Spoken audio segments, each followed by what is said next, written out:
sécuritaire en République démocratique du Congo avec à la clé 10 millions de morts et plus de 500 000 femmes violées, éclatement programmé de la RDC, massacre des populations dans le Kivu et pourquoi le silence ou l'inaction de la communauté internationale, surtout quand la RDC fait face à des velléités expansionnistes de ses voisins, notamment du Rwanda.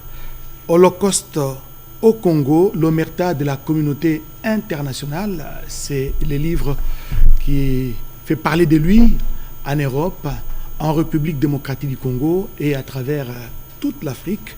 Son auteur, Charles Onana, est à Kinshasa. Il nous fait l'honneur de venir nous parler justement de ce livre, Holocauste au Congo, l'omerta de la communauté internationale. Charles Onana, bienvenue.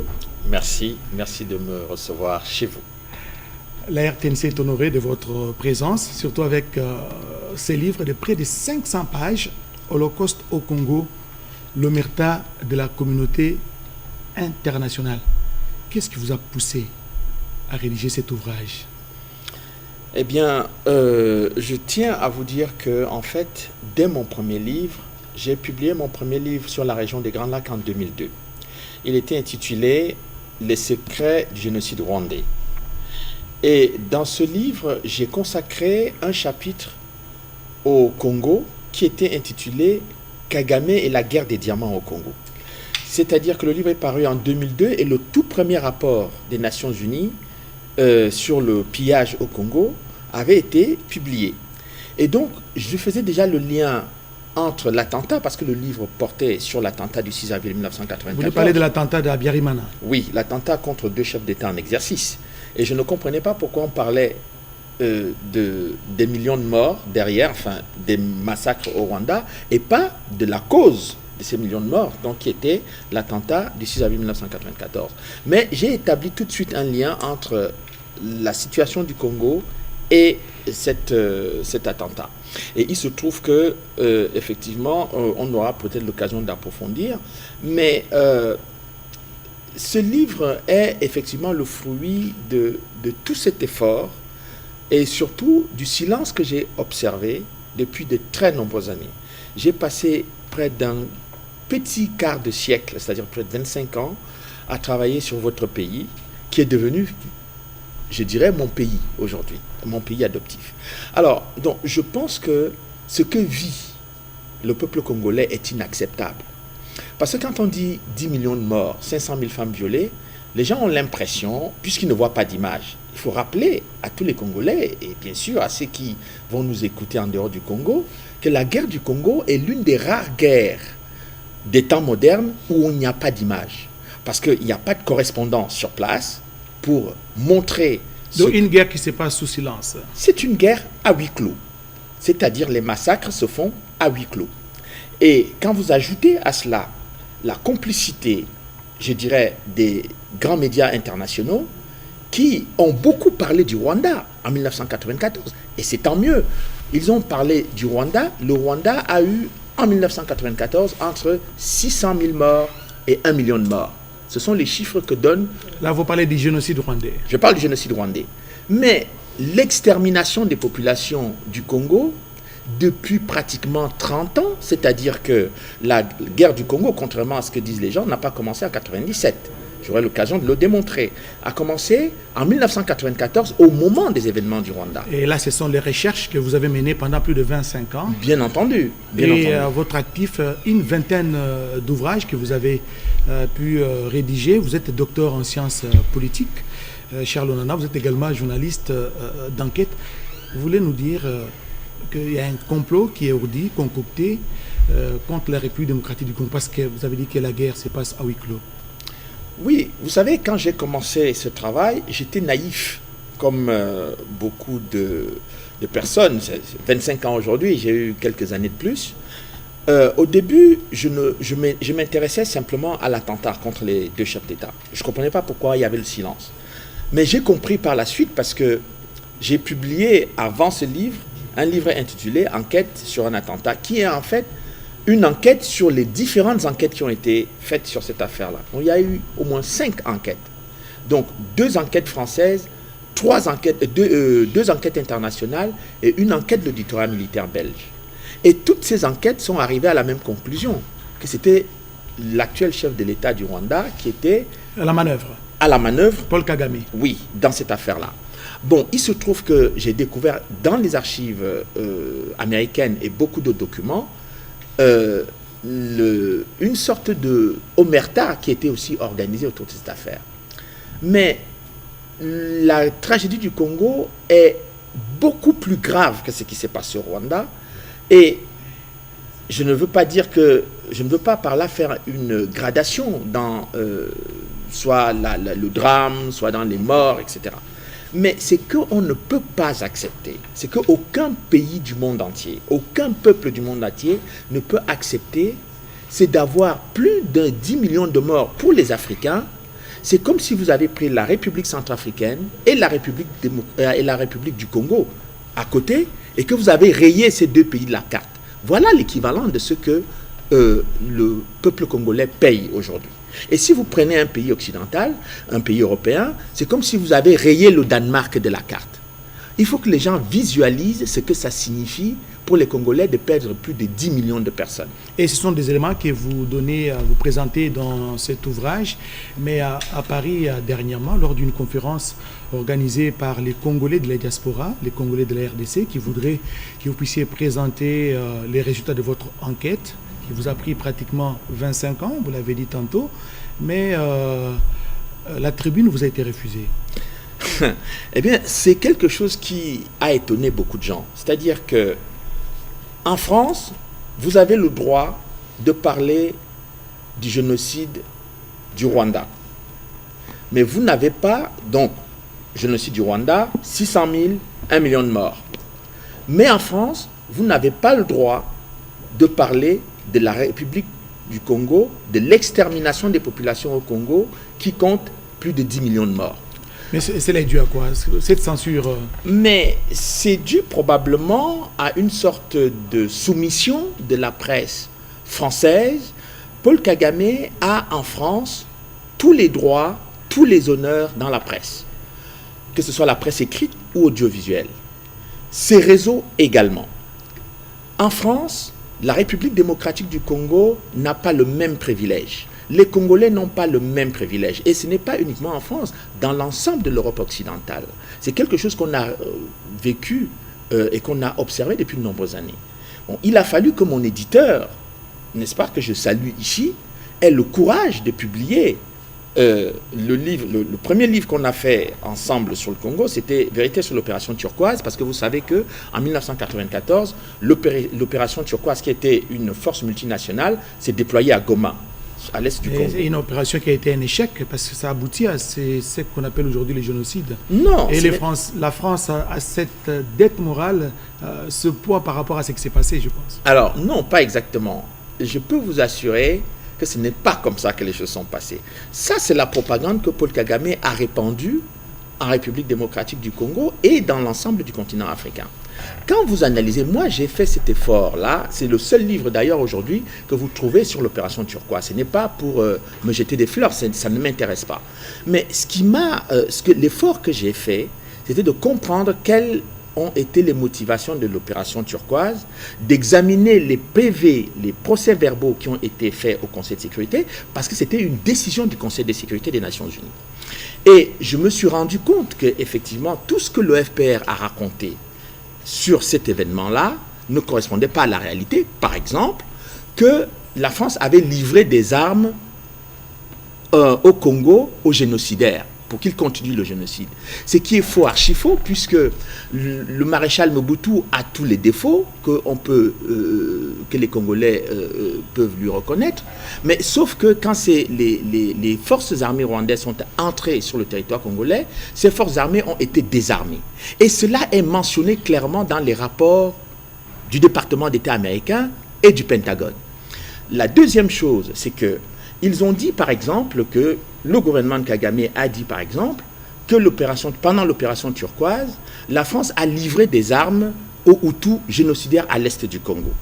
Là encore également, faux, archi-faux. Pourquoi? Parce que les Américains, notamment la CIA, le Pentagone et, je dirais, la National Security Agency, qui est l'agence de renseignement américaine, qui ont travaillé ensemble sur cette livraison d'armes, eh bien, ils sont arrivés à la conclusion que la France n'a jamais livré des armes aux Hutus. Pourquoi? Parce que, au terme de l'enquête qui a été faite par l'ensemble des services de renseignement américains, c'est un mémorandum de George Moose, qui était le sous-secrétaire d'État américain aux affaires africaines, qui a rendu, n'est-ce pas, ce mémorandum au président Bill Clinton à l'époque, qui découvre effectivement qu'il n'y a pas de livraison d'armes. Et Charles Onana, si je comprends très bien, l'argument qu'avance le Rwanda, qu'il est à la recherche, à la poursuite des Impiramwe, des Hutus sous les sols congolais, c'est un argument qui ne tient pas debout.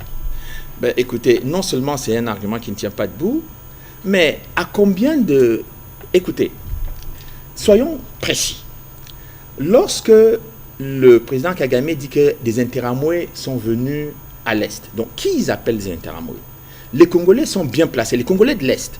Ils ont reçu des éléments des forces armées rwandaises, RDF, les phares. Ils ont reçu des réfugiés, des femmes, des vieillards, des bébés. Là, c'est en 94. En 94.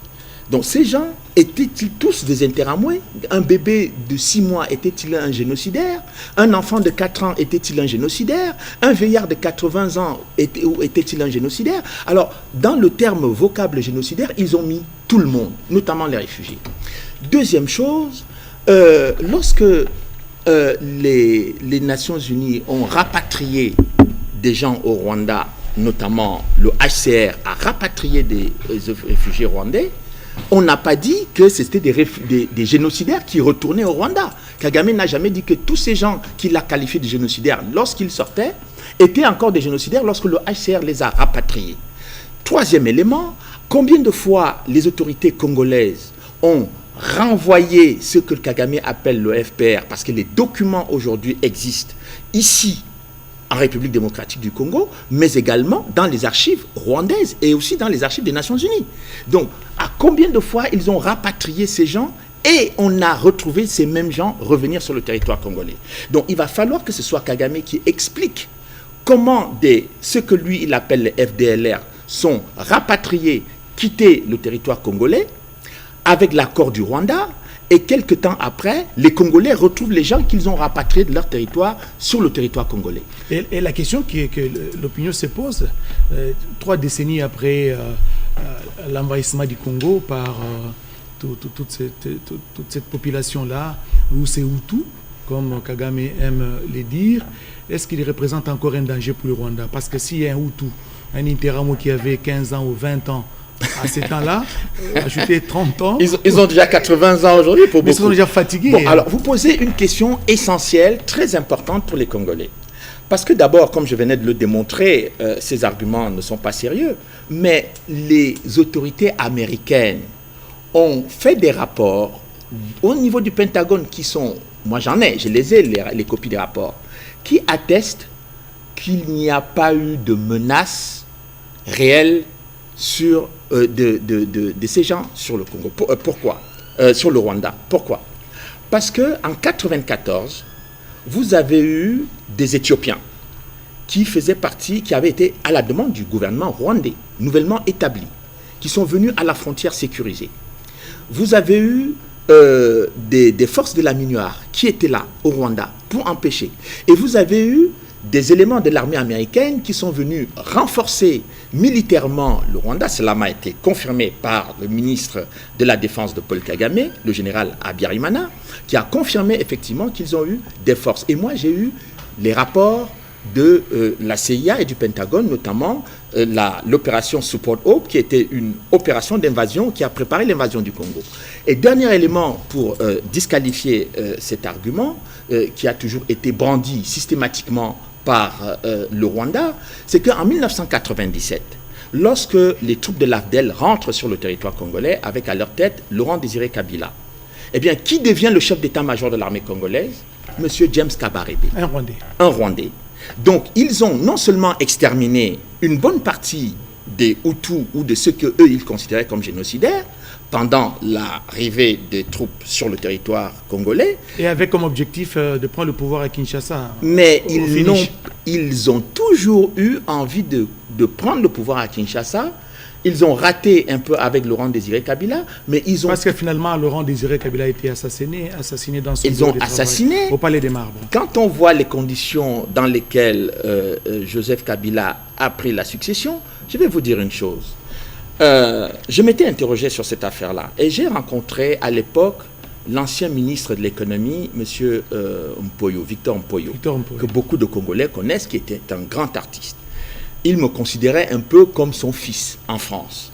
Je lui ai demandé comment, dans quelles conditions Joseph Kabila a été installé au pouvoir. Il m'a dit, M. Robert Mugabe m'avait appelé. Et Robert Mugabe, l'ancien président zimbabwéen. Voilà, il m'avait appelé, il m'a dit « Now is the time for you ». Ça signifiait pour lui que c'est maintenant le temps pour vous Congolais de prendre le pouvoir.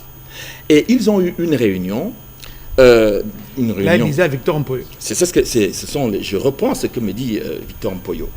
Et il me dit que tout le monde avait peur de prendre la place de Laurent Désiré Kabila qui venait d'être assassiné, un peu en partie avec le soutien des Rwandais.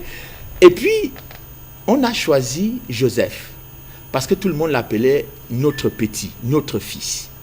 Et c'est comme ça que l'unanimité a été faite autour de Joseph Kabila pour devenir le président de la République. Et quelques temps après, eh bien, le George Bush et le président Jacques Chirac français, les deux ont accepté effectivement et validé la désignation de Joseph Kabila à la tête de la RDC.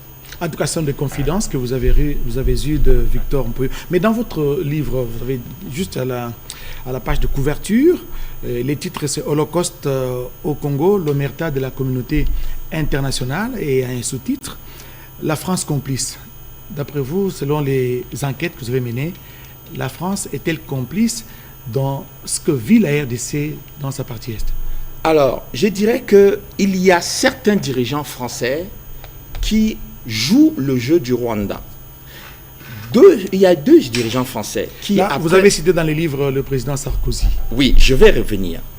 Il y a eu deux chefs d'État français. Il y a eu le président Mitterrand, qui n'était pas d'accord avec ce qui était en train de se préparer. Et il y a eu ensuite le président Jacques Chirac, qui a remplacé le président Mitterrand, qui n'a jamais eu le moindre rapprochement avec le Rwanda. Il y a eu plus tard le président François Hollande, qui lui aussi a toujours tenu Kagame et le Rwanda à distance raisonnable. Mais il y a eu deux chefs d'État. Le premier, c'est M. Nicolas Sarkozy, qui a fait une déclaration fracassante 2009-2010 devant les ambassadeurs, où il demandait le partage des richesses. Et même lors de la francophonie ici à Kinshasa, il a dit le partage des richesses, tout et tout. Exactement, avec le Congo. Mais quelque chose que lui ne peut pas accepter en France, en tout cas que les Français n'accepteraient jamais. De partager leurs richesses, par exemple avec le Portugal, ou la Grèce, etc., ou l'Italie. Personne n'accepterait cela en France. Mais lui, il arrive au Congo, il considère par exemple que les Congolais doivent partager leurs richesses, alors que c'est le Rwanda qui agresse le Congo. Et que les rapports des Nations Unies sont sur la table, qui démontrent effectivement que le Rwanda pille les richesses du Congo. Et donc, aucun reproche au Rwanda, mais tous les reproches et même des demandes au Congo. Ça, c'est Sarkozy, vous avez cité aussi l'ancien président Bill Clinton. Oui, Bill Clinton, pour lui, c'était clair. D'ailleurs, vous vous souvenez que sa femme était venue ici, en République démocratique du Congo, sur les viols. Hein, elle a vu des images sur les viols des femmes congolaises. Elle a dit, il faut que les Congolais passent l'éponge. Vous imaginez qu'ils n'ont pas passé l'éponge sur les 600 000 Rwandais, Tutsis qui ont été tués au Rwanda, mais pour les millions de Congolais et les 500 000 femmes violées, ils demandent aux Congolais de passer l'éponge. Vous aurez remarqué que les Congolais, quasiment, c'est comme si leur vie ne comptait pas, c'est comme si le fait de violer des millions de femmes au Congo, c'était un non-événement. Et puis, il y a eu le président Macron qui est venu ici, vous l'avez vu ici. Non seulement il s'est rapproché du Rwanda, il est allé se prosterner au Rwanda, ce qui est une bonne chose, mais surtout, il a créé une altercation. Il est venu quasiment sermonner le président Tshisekedi. Vous voulez parler du récent point de presse qu'il y a eu bien entendu, entre les deux chefs d'État. Mais écoutez, c'est quelque chose qui ne s'est jamais vu sous la Ve République. Vous prenez tous les présidents de la Ve République, aucun de ces chefs d'État n'est venu avoir en Afrique une altercation avec son homologue africain. D'autant plus que ce jour-là, quand même, le président Macron a été très bien reçu à Kinshasa. Donc vous ne pouvez pas être bien reçu à Kinshasa et organiser une altercation avec votre homologue. On peut considérer ça comme étant un incident diplomatique. Mais c'est pas seulement un incident diplomatique, c'est une distorsion fondamentale dans la diplomatie française, parce que la diplomatie française jusque-là a toujours été réputée comme une diplomatie très élégante, où les gens ont un minimum de respect et de considération pour leurs homologues et pour leurs pays partenaires. Donc quand on arrive à Kinshasa, grand pays de la francophonie, qui est victime d'une extermination des populations, avec des viols massifs de femmes, des crimes massifs qui sont répertoriés, recensés par les Nations Unies, et vous venez parler comme ça au président de la République, c'est quelque chose qui a choqué les Français. Donc, je peux simplement dire que cette attitude-là, on l'a vu, eh bien, tout le monde, et il n'est pas le seul. C'est-à-dire, vous prenez par exemple M. Louis Michel, qui a été commissaire européen. Tous, ils sont venus ici à Kinshasa, on les a entendus. M. Karel de Gucht, je crois, exactement. Ils ont tous considéré qu'ils ont toujours des critiques à formuler aux Congolais. Et à aucun moment, vous ne les entendez critiquer le Rwanda. Et à aucun moment, vous ne les entendez dire que ce que le Rwanda est en train de faire contre le Congo est une violation du droit international. En suivant justement ce que vous dites, Charles Onana, il y a la guerre entre la Russie et l'Ukraine. Bien sûr. C'est toute la presse internationale qui en parle. Il y a même des aides qui sont en train d'être acheminées, non seulement en Ukraine, pour appuyer l'armée ukrainienne, mais aussi à Gaza. C'est une mobilisation internationale. Mais la guerre au Congo, c'est une guerre qui se passe à huis clos. C'est comme il y a une sorte de deux poids, deux mesures entre ce qui se passe de l'autre côté de l'Occident et ici au Congo. Je vais peser mes mots dans ce que je vais dire. Il n'y a pas eu 1 million de morts en Ukraine. Les morts ukrainiens sont très importants et on a raison d'aider les Ukrainiens. 10 millions de morts au Congo, qu'est-ce qui justifie l'attitude qui consiste à demander aux Congolais de discuter, de négocier, d'apaiser, de se calmer? C'est-à-dire qu'en fait, on demande aux Congolais de ne même pas avoir le droit de pleurer leur mort. C'est ça dont il est question. On demande aux Congolais de ne pas s'exprimer. C'est-à-dire que vous avez vu quelqu'un qui perd un être cher et qui n'a pas le droit de pleurer. C'est-à-dire que si les Congolais essayent de manifester la colère, eh bien, on va dire aux Congolais, mais non, ce n'est pas comme ça qu'il faut faire. C'est-à-dire qu'on doit dire aux Congolais le type de comportement qu'ils doivent avoir en ayant 10 millions de morts sur les bras. Donc, on est dans une situation aujourd'hui où, quand je dis que je pèse mes mots, il y a un mépris, je dis bien un mépris, vis-à-vis du peuple congolais qui est inacceptable. Et il est important que le peuple congolais regarde cela en face et sache que, eh bien, ils n'ont pas d'amis dans ce qui est en train de se passer contre le Congo. Ils n'ont que des ennemis. Et ces ennemis-là, aujourd'hui, ils ne peuvent reculer que si le peuple congolais se lève et dit « maintenant, ça suffit ». Vous savez, je vais terminer là-dessus. Il y a un petit proverbe africain qui dit « quand vous marchez avec un aveugle qui a l'air d'être... » parce que tous les aveugles ne sont pas gentils. Quand vous marchez avec un aveugle qui est... Tous les aveugles ne sont pas gentils. Tous les aveugles ne sont pas gentils. Sinon, ça se saurait. Bon. Donc, quand vous marchez avec un aveugle qui n'est pas gentil, de temps en temps, il faut lui écraser l'orteil pour qu'il sache qu'il ne marche pas tout seul. Donc, pour l'instant, eh bien, le Rwanda n'a pas encore eu mal à l'orteil et donc ils ne peuvent pas comprendre que ce qu'ils font aux Congolais est extrêmement grave et très douloureux. Charles Onachi, je vous comprends très bien parce que les chefs de l'État, Félix-Antoine Tshisekedi Tshilombo, avaient privilégié plusieurs options, n'est-ce pas, face à cette crise qui secoue la partie est de la RDC. Il y a l'option diplomatique et la dernière des options, c'était la guerre. D'après vous, faudra-t-on continuer avec la diplomatie, le dialogue, ou il faut, comme vous avez parlé de l'orteil ici, il faut parfois, comme l'aveugle n'est pas gentil, il faut les piétiner par l'orteil pour qu'il sache qu'il y a quelqu'un à côté de lui. Je pense que le président Tshisekedi n'a pas eu tort de commencer par apaiser la situation en pensant qu'il avait affaire à un adversaire qui était correct. il a dû lui-même se rendre compte qu'il n'a pas affaire à quelqu'un qui est correct. Ce n'est pas quelqu'un qui est très civilisé, M. Kagame. Bon, ce n'est pas moi qui le dis. Hein. Je pense que quand vous écoutez ses opposants, vous pouvez avoir beaucoup d'informations. Mais il a grandi en Ouganda, il a évolué, il a grandi en Ouganda. Mais vous savez comment les Ougandais l'appelaient en Ouganda? Il était directeur adjoint des services de renseignement militaires. En Ouganda, on l'appelait Kagome. C'est comme ça que les Ougandais l'appelaient. Kagome, c'est le grand méchant. Donc, quand vous avez affaire à un grand méchant comme celui-là, mais vous voulez parler le dialogue de quelqu'un de civilisé, mais lui, il ne se comporte pas comme ça. Vous vous souvenez que Laurent Désiré Kabila a fait comprendre qu'il n'avait pas affaire à des gens très civilisés parce qu'il mène une guerre barbare ici. Et donc, je disais que le président Tshisekedi a eu raison de commencer par montrer la bonne volonté. Mais pour qu'il y ait bonne volonté, il faut que vous soyez deux. Si vous avez un qui a la bonne volonté et l'autre qui n'a pas la bonne volonté, vous ne pouvez pas continuer. La bonne volonté, c'est par rapport aux échanges commerciaux, facilités. Mais ce n'était pas une mauvaise approche. C'est-à-dire que le président Tshisekedi venait d'arriver au pouvoir. Donc lui, la première des choses qu'il a pensé à faire, c'était de faire ça. Mais sauf qu'il est obligé de se rendre compte qu'il n'a pas affaire à quelqu'un de correct. La meilleure preuve, c'est que, et je vais rappeler aux Congolais, parce que j'entends beaucoup de conseillers, de gens qui disent au président Tshisekedi, oui, il faut quand même revenir, discuter, etc. Mais pourquoi le Rwanda dit ça? Parce que le président Tshisekedi a dit la dernière fois... Lors de la campagne notamment, oui.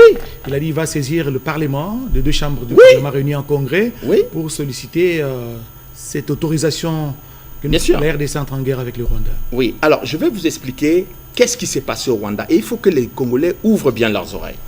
Ce qui s'est passé au Rwanda, parce que pour mieux comprendre comment votre adversaire joue avec vous, et regardez-le comment il joue avec les autres. Quand il y avait la crise au Rwanda, entre 1990 et 1994, qu'est-ce qui s'est passé? Il y a eu ce qu'on a appelé les accords d'Arusha. Et pendant la période où se déroulaient les accords d'Arusha, chaque fois Kagame il disait il faut négocier, il demandait qu'il faut négocier quand les forces armées rwandaises renforçaient leur système de défense. Il demandait de négocier.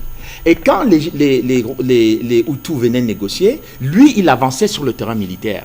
Regardez bien ce qu'il fait à l'Est depuis. Depuis qu'il parle de négociation, que ce soit avec le M23, avec tous les autres, qu'est-ce qu'il fait? Lui, il avance militairement ses pions sur le territoire congolais. Mais Charles, on a justement, sous la médiation du facilitateur désigné de l'Union africaine, le président angolais João Lourenço, un dialogue se prépare justement entre les deux chefs d'État, un dialogue direct entre Tshisekedi et Paul Kagame. C'est pas une bonne chose pour le retour de la paix? Parce que la paix coûte quand même cher. Bon, combien d'accords de paix ont déjà été signés entre la RDC, les mouvements rebelles, y compris le Rwanda? J'ai un ancien ministre congolais qui a recensé 33 accords. C'est pas trop? Qu'est-ce que les Congolais payent pour être constamment agressés, attaqués chez eux, et à chaque fois on leur demande de discuter?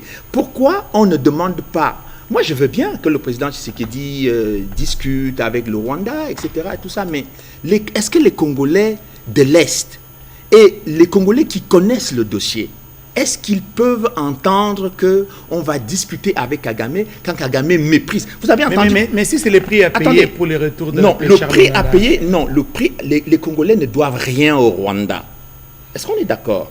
Les Congolais ont accueilli les Rwandais systématiquement sur leur territoire. Mais est-ce qu'un jour, depuis que Paul Kagame est arrivé, quelle est l'action qu'il a posée de façon positive en faveur du Congo? Montrez-moi. Que ce soit ici même au Congo ou sur la scène internationale. Quelle est l'action qui a été posée en faveur du Congo? Charles, peut-être qu'il faudra adopter, le gouvernement congolais devra adopter cette politique des talk and fight. Absolument. Qui interdit aux Congolais d'utiliser la même stratégie que Kagame? C'est-à-dire, on va discuter, mais nous, on avance nos pions sur le plan militaire. Ou bien nous, on va discuter, mais on fait tout pour que vous sortez de notre territoire. Et d'ailleurs, je pense que la meilleure façon de discuter avec le Rwanda, c'est de mettre le M23 et toutes ses forces négatif pour ce cas, parce que ce sont les Wazalendo et les Congolais qu'on traite de forces négatives. Mais en fait, les forces négatives, ce sont les forces qui viennent polluer la vie des Congolais. Ce sont celles-là qui détruisent la vie des Congolais. Ce sont ces gens qui doivent être dehors. Ils n'ont pas vocation à vivre au Congo, ils n'ont pas vocation à rester Ils ont déjà, en quelque sorte, gouverné le Congo. Et la meilleure façon, vous avez dit, c'est de faire quoi? Mais qu'ils soient dehors, qu'ils soient hors, que toutes ces troupes sortent du Congo. Donc, il faut mener une guerre systématique. Oui, non, ce n'est pas... Là, je ne vous parle pas de guerre. Je vous dis que toute possibilité de discuter avec qui que ce soit doit répondre à un préalable, c'est que toutes les forces qui agressent, violent, tuent au Congo depuis 30 ans sortent du territoire congolais. On a affaire à une violation de la souveraineté du Congo. On a affaire à une atteinte grave, lourde, portée. Vous vous souvenez, vous avez entendu, vous m'avez parlé de la guerre de l'Ukraine. Vous avez entendu les Occidentaux dire qu'ils voulaient des discussions entre M. Zelensky et le président Poutine. Ils disent qu'il faut attaquer, Ils ont donné des armes à l'Ukraine pour combattre contre la Russie. Tout en sachant que les Ukrainiens ne sont pas en capacité de faire une guerre violente, ouverte contre la Russie. Mais s'ils sont capables de raisonner comme ça, pour un petit pays comme l'Ukraine, face à la grande Russie, comment un grand pays comme le Congo, face à un petit pays comme le Rwanda, on ne soutient pas le Congo par rapport à ce que fait le Rwanda? Et c'est le Rwanda qu'on soutient dans l'agression contre le Congo. C'est là où est le problème, c'est là où est le piège, et c'est là où les Congolais doivent être vigilants pour qu'ils comprennent que, eh bien, ils n'ont pas affaire à des amis, ils ont affaire à des gens qui veulent qu'on dépaisse cet éléphant. Parce que cet éléphant, la chair de cet éléphant est bonne, c'est le président. L'objectif, c'est la balkanisation de la RDC. Ils veulent détruire le Congo, s'emparer du Congo, et ils veulent un pouvoir faible à Kinshasa pour occuper durablement ce pays. C'est pas moi qui le dis. J'ai trouvé dans des rapports de l'Élysée et dans les rapports, les services de renseignement américains avaient établi un rapport en 1994, novembre 1994, et ce rapport a été adressé au président Bill Clinton. Je l'ai la copie du rapport, dans lequel ils disent qu'il y a une volonté pour certains Tutsis. Certains, je ne dis pas tous les Tutsis, parce qu'il ne faut pas qu'ils racontent toujours des histoires, parce que quand ils veulent mentir, ils mettent tout dans le même sac. Il y a certains Tutsis qui veulent créer un empire avec, à partir de l'Ouganda, etc., dont le centre de gravité est le Congo. Ils ont ce rapport. Et le ministre de la coopération, le ministre français de la coopération,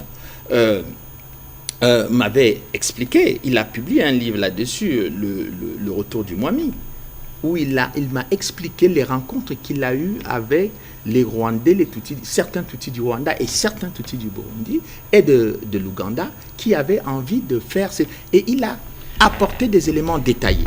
Donc le Congo aujourd'hui... Ce sont des révélations oui, c'est grave, c'est grave, et c'était pour cette raison peut-être que vous constatez qu'on ne critique pas le Rwanda, on ne reproche pas le Rwanda d'attaquer, d'agresser le Congo, on ne sanctionne pas le Rwanda depuis 30 ans. Charles Onana, vous êtes docteur en sciences en sciences politiques.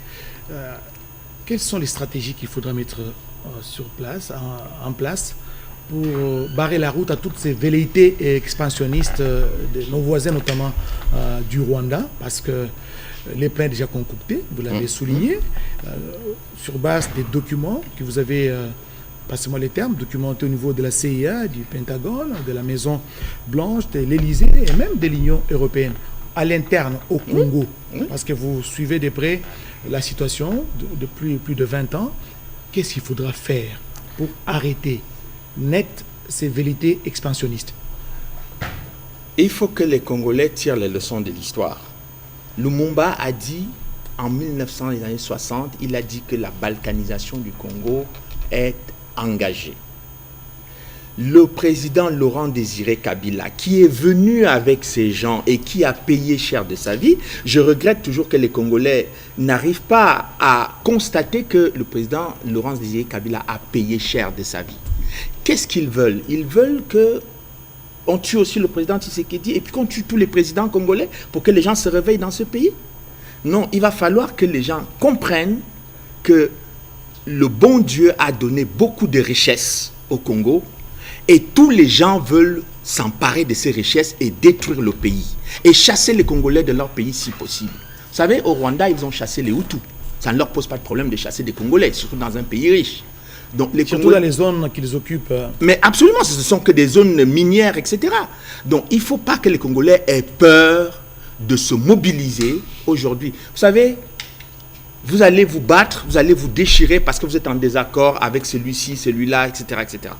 Mais pour l'instant, là, c'est la survie de votre pays qui est sur le tapis.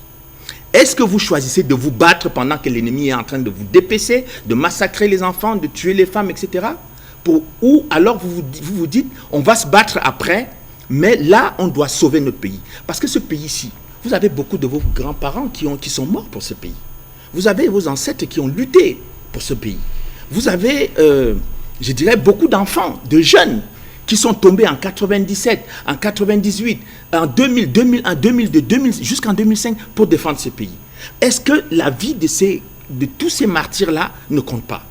Vous avez Monseigneur Muziroa. Monseigneur Muziroa, je voudrais vous dire un petit mot. Oui. Il y a une même place qui lui a été dédiée. Mais ce n'est pas assez. Combien d'enfants ici connaissent Monseigneur Muziroa? Est-ce qu'on enseigne l'histoire et l'engagement de Monseigneur Muziroa? Monseigneur Muziroa a été assassiné en 1996 par les forces de Paul Kagame. Et pourquoi? Parce qu'il a été le premier ici, parmi les intellectuels, à dénoncer le danger. 1996-2024, les Congolais vivent le même drame, la même tragédie en pire. Il faut réécouter ce que disait le Monseigneur Muziroa pour comprendre que ceux qui sont en face de vous là, ils veulent vous mettre hors de votre pays. Et si je vous comprends bien, Charles Onana, donc c'est une mobilisation générale bien sûr. Au niveau du Congo, de la RDC. Bien les sûr. Congolais doivent se mettre. Mais écoutez, nos différences sur le plan mais dites-moi, c'est quoi les premiers mots de l'hymne national du Congo? C'est quoi? Debout Congolais. Et alors, vous faites quoi assis alors? Vous faites assis. Vous pensez que toutes ces richesses, tout ce que vous avez là, ben, ils veulent vous arracher tout ça. C'est ça le sujet. Ce n'est pas vos querelles internes, personnelles. Ça, ils s'en moquent éperdument. Vous savez ce qui s'est passé au Hutu? Il faut que les Congolais... Moi, j'ai beaucoup travaillé sur le Rwanda. Et c'est pour ça que je comprends assez aisément ce qui se fait ici. Vous savez, en 93-92, il y avait beaucoup de Hutus qui avaient leur division entre Hutus du Nord et Hutus du Sud. Et donc, il y a beaucoup de Hutus du Sud qui étaient contre le président Habyarimana. Et parce que lui, il était un Hutu du Nord. Eh bien, et donc beaucoup ont soutenu le FPR et Kagame. Vous savez, quand Kagame est venu en 1994, vous vous souvenez ils ont dit qu'il allait avoir un gouvernement de coalition, etc., où on allait avoir des Hutus et des Tutsis. Mais qui était d'ailleurs le projet des accords d'Arusha. Mais ils ont jeté les accords d'Arusha à la poubelle. Et en 1995, M. Faustin Twagiramungu, qui était un Hutu modéré, a fui. Le ministre des Affaires étrangères, qui était l'ambassadeur Ndajigimana, a quitté. Tous les premiers ministres Hutus et tous ces gens, ils ont quitté le pays. Et ils sont restés en mono-ethnie pour gouverner le Rwanda jusqu'à présent. Donc, vous vous rendez compte que quand ils sont capables de se comporter comme ça avec les Hutus du Rwanda, qui sont des gens qui sont nés là-bas. Qui sont leurs frères, pratiquement. Oui, mais pratiquement jusqu'à aujourd'hui. Qu'est-ce que vous pensez qu'ils vont faire des Congolais? Dites-moi. Les messages est compris, capté 5 sur 5, je m'imagine. Charles Onana, le 19 février 2024, un accord a été signé. Un accord de coopération a été signé entre l'Union européenne et les Rwandais pour le développement, l'exploitation de manière durable des minéraux dits critiques. Votre analyse? J'ai analysé cela en publiant en 2014, il y a 13 ans déjà, un livre intitulé « Europe, crime et censure au Congo ». Je pense que beaucoup de Congolais n'ont pas lu ce livre. S'ils avaient lu, eh bien, ils ne seraient pas surpris par cet accord de coopération avec le Rwanda. Pour des minéraux dont ne disposent pas les Rwandais. Bon, des minéraux critiques. Ils disent dans cet accord que c'est pour le développement des chaînes de valeur durables. Bon, je vais vous dire une chose encore. Mais j'ai beaucoup de choses à vous dire, mais on va être bref. Quand je découvre, j'ai obtenu une série d'archives, de documents de l'Union européenne, de la cellule stratégique du Conseil européen. C'est-à-dire la cellule stratégique qui pense la diplomatie européenne, la politique étrangère de l'Europe.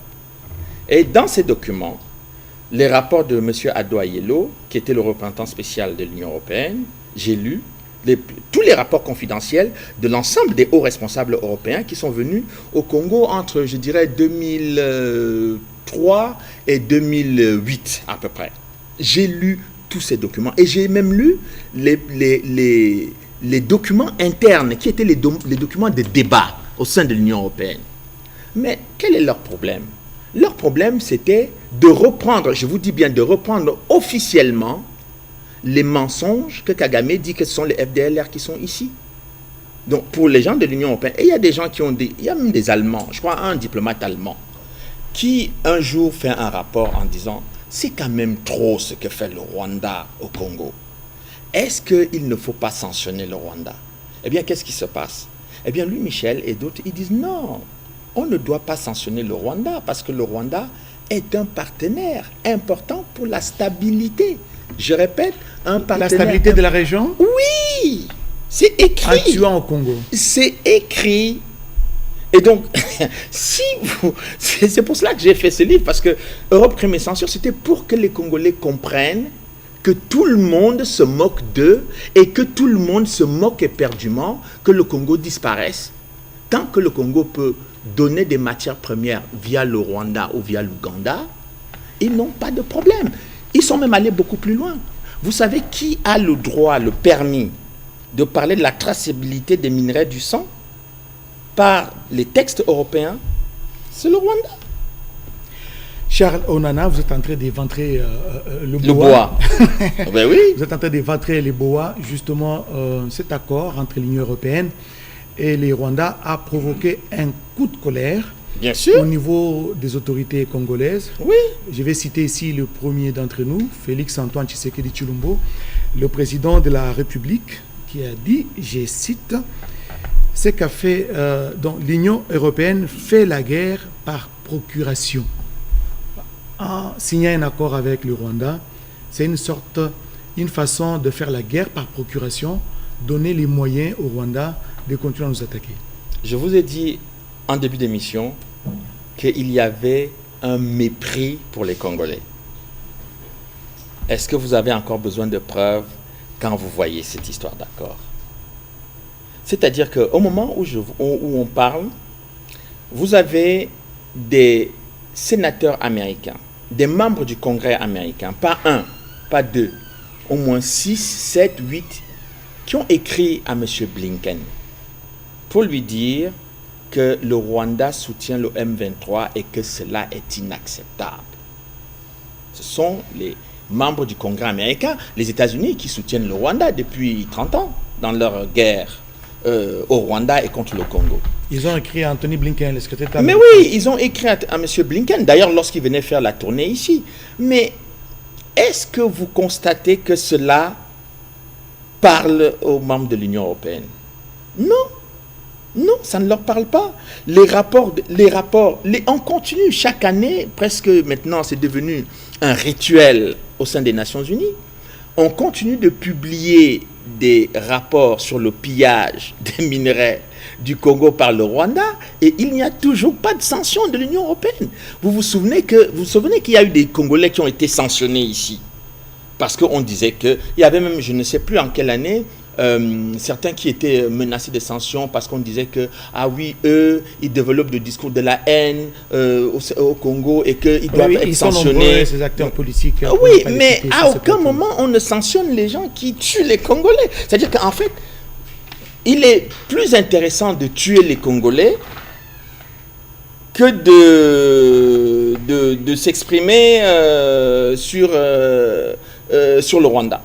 Charles Onana, est-ce que vous avez l'impression que le président de la République démocratique du Congo, réélu à sa propre succession avec 73,47% des suffrages exprimés, est-ce que vous avez le sentiment qu'il est seul dans cette guerre? Parce que d'abord ses voisins immédiats ne se prononce pas clairement ou aucun soutien. Il ne se prononce pas du tout.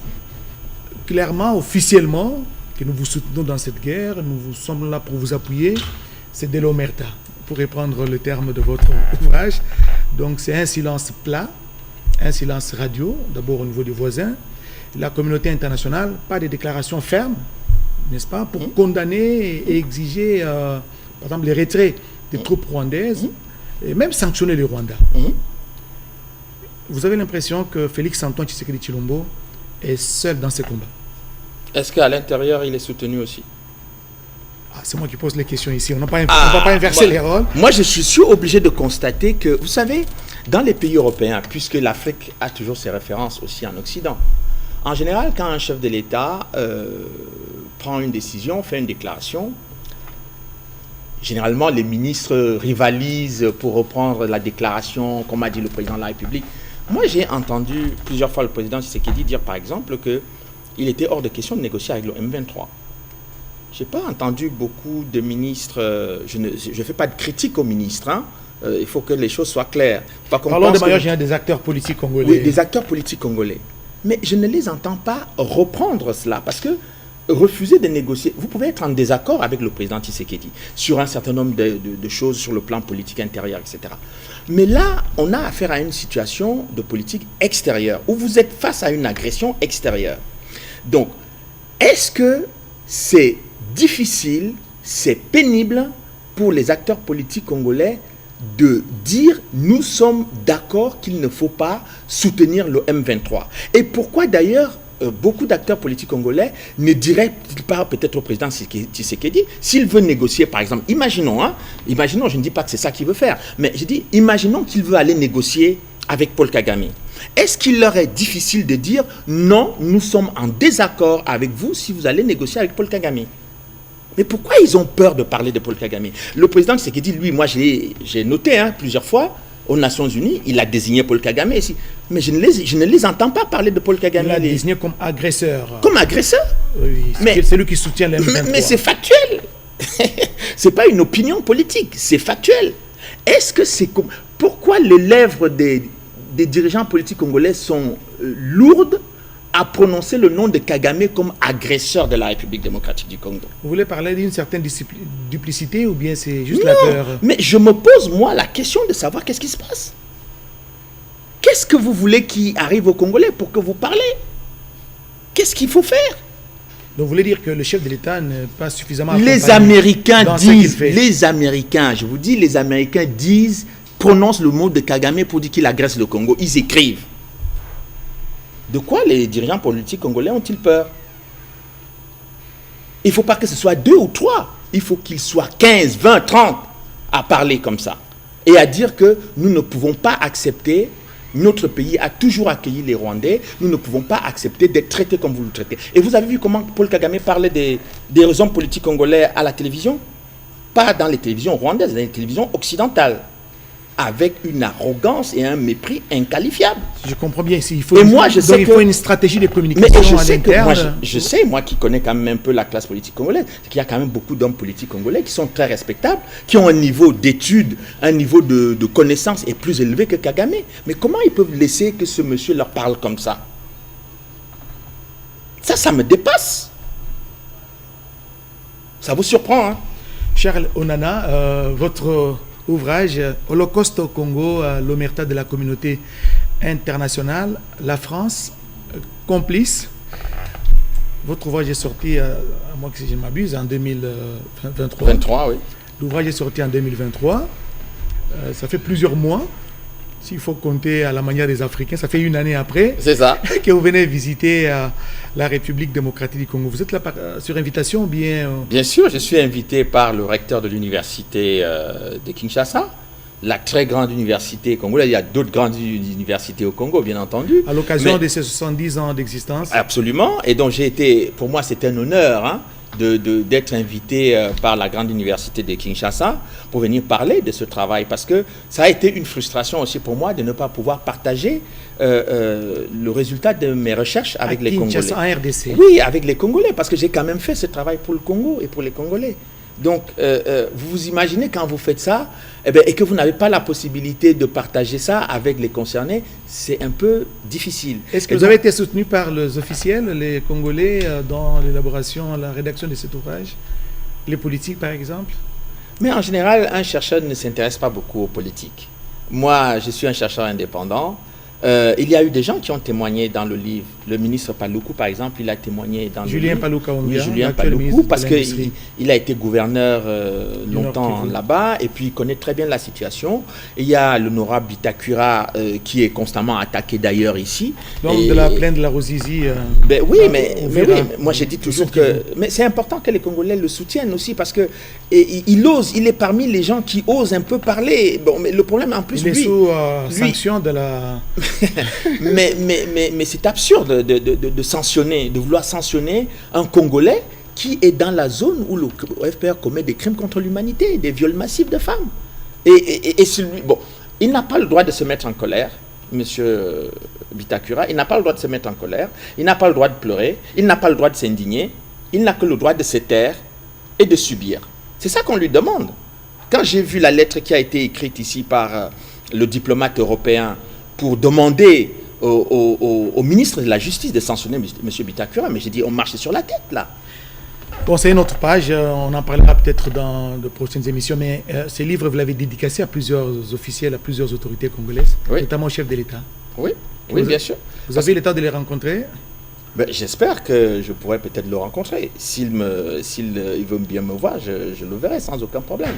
Vous savez, les hauts responsables politiques congolais qui soit me soutiennent, soit ne me soutiennent pas, vraiment, ce n'est pas mon souci. Ce n'est pas mon souci. Mon souci, c'est ce pays. C'est que ce pays soit sauvé, il soit protégé et que les citoyens de ce pays soient en vie, vivent normalement. Les chefs d'État passent, les ministres passent, mais le Congo doit rester. Donc, si les gens ne se battent pas pour le Congo, il n'y aura plus de Congo. Il n'y aura plus de Congo. Charles Onana, vous êtes Camerounais, n'est-ce oui, pas? Vous vous intéressez à la RDC, mais les Cameroun aussi a des problèmes, peut-être plus que autant que la RDC, mais pourquoi seulement un intérêt sur la RDC? Alors, et vous ne parlez pas trop de ce qui se passe au Cameroun? Alors, on m'a toujours posé plusieurs fois la question, mais pourquoi?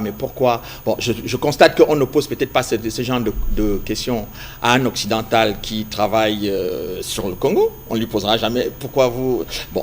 Bon, moi, je suis mis toujours en situation de légitimité.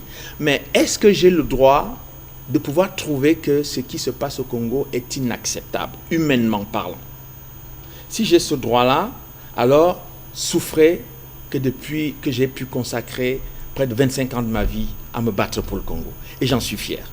Et donc, s'il y a des Congolais qui veulent se battre pour le Cameroun, je serais ravi de travailler avec eux et de les soutenir aussi. Parce que d'ailleurs, si chacun pouvait faire ce genre de travail, comme moi je le fais librement sur le Congo, d'autres sur le Cameroun, sur le Rwanda, sur le Bénin, sur la Côte d'Ivoire, je ne sais où, eh bien je pense qu'il y aurait moins de problèmes. Mais si on laisse toujours les autres travailler tout seuls, et parce que quand vous travaillez sur le Congo, c'est pas l'idéal, hein, je peux vous dire. Hein. Et travailler sur le Congo, il n'y a que des coups à prendre, il n'y a que des choses, vous ne vous mettez qu'en danger, il n'y a pas quelque chose de très doux, sauf quand les Congolais vous soutiennent. Alors quand les Congolais vous soutiennent et qu'ils vous témoignent leur affection, comme c'est le cas, comme c'est mon cas, alors là, je me dis, ou bien je peux mourir en paix, j'ai fait mon travail. Voilà, les Congolais vous soutiennent. Vous êtes à Kinshasa à l'invitation de l'Université de Kinshasa. Vous allez animer des conférences à l'UNIKIN. Oui. J'ai vu dans le programme, vous serez également à l'IFASIC et dans d'autres universités, d'autres places publiques. Bien sûr. Pour animer des conférences et présenter les résultats de vos laborieuses recherches, parce que ça vous a pris 25 ans. Oui. C'est toute une vie. Et apprendre beaucoup des Congolais, parce que c'est eux qui vivent sur leur chair ce qui se passe ici. Et puis, je vais rencontrer aussi beaucoup de victimes de l'Est qui cherchent à me rencontrer et qui veulent partager avec moi leur douleur et leur souffrance. Vous dites que travailler sur le Congo, parfois, c'est recevoir des coups. Il n'y a que ça à recevoir. Est-ce que vous recevez parfois des menaces dans ce sens-là? Ça fait 25 ans que je vis avec ça. Comme une épée de Damoclès sur ma tête. Mais ce qui est paradoxal, vous avez rédigé un livre sur le Congo, mais dans les rayons de la plupart des bibliothèques, je parle de Kinshasa, votre ouvrage est quasi absent. Posez la question aux parlementaires congolais, posez la question aux dirigeants politiques congolais, posez la question aux responsables de ce pays, parce que moi, les intellectuels congolais que je rencontre et tous les étudiants, ils veulent le livre. Ils sont nombreux à vouloir le livre. Ils ne comprennent pas pourquoi un livre qui est destiné, dédié au Congo, n'est pas au Congo. Il est censuré. Je ne sais pas. Avez-vous l'impression que c'est livre censuré? Moi, je ne sais pas. Posez la question. Est-ce que votre éditeur a pu envoyer un stock de livres importants Mon éditeur pour les a Congos? fait tout ce qu'il a pu. Il est disposé à mettre les livres au Congo pour que les Congolais... Mais il l'a fait. Moi, je lui ai dit, je fais un livre pour les Congolais. Il a dit, c'est une très bonne chose. Et il m'a soutenu dans cette démarche-là. Écoutez, vous savez ce qu'il a fait, mon éditeur? Parce que j'ai entendu des gens... Quand on a su qu'on allait sortir ce livre-là, nous, on savait que le Congo, les Congolais étaient très contents d'avoir ce livre. Mais on savait que tous les ennemis du Congo allaient être mécontents. Qu'est-ce qui s'est passé? Il a envoyé des communiqués de presse dans tous les médias français. Aucune réponse. Et il a décidé... Les communiqués de presse n'ont même pas été traités. Non, rien. Il n'a même pas reçu d'accusé de réception. Et donc, quand vous imaginez qu'en France, vous avez une trentaine, une quarantaine de journaux, de médias, etc., bon, rien. Mais donc, qu'est-ce qu'il a fait? Il s'est sacrifié aussi, un peu comme moi, en achetant des affiches qui ont été collés dans tout le métro, les métros français et dans les métros belges. Donc les Français sont levés le matin avec Holocauste au Congo sur leur mur. Et c'est là qu'ils ont pris conscience que ce qui se passait au Congo était grave. Et ça n'a pas été déchiré. Non, ils ne pouvaient pas aller jusque-là. Parce que, bon, bon, la France est quand même un pays de droit. Et on ne peut pas faire ce qu'on veut quand on veut, n'importe comment là-bas. Mais c'est sûr que si on avait placardé ça au Congo, il devait y avoir des gens qui allaient déchirer, ça c'est certain.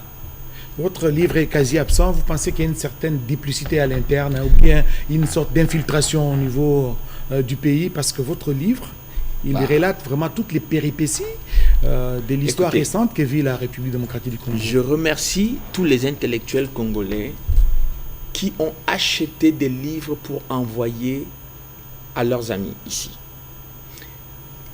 Qui ont fait des sacrifices personnels pour que les étudiants et certaines personnes puissent avoir le droit de lire l'histoire de leur pays. Ça, moi, je les félicite. Et je dis, pour le reste, posez la question à tous ceux qui ont la responsabilité de faire ce travail, parce que je sais qu'il y a des livres qui sont soutenus, à gauche et à droite, mais peut-être celui-là ne mérite pas d'être soutenu.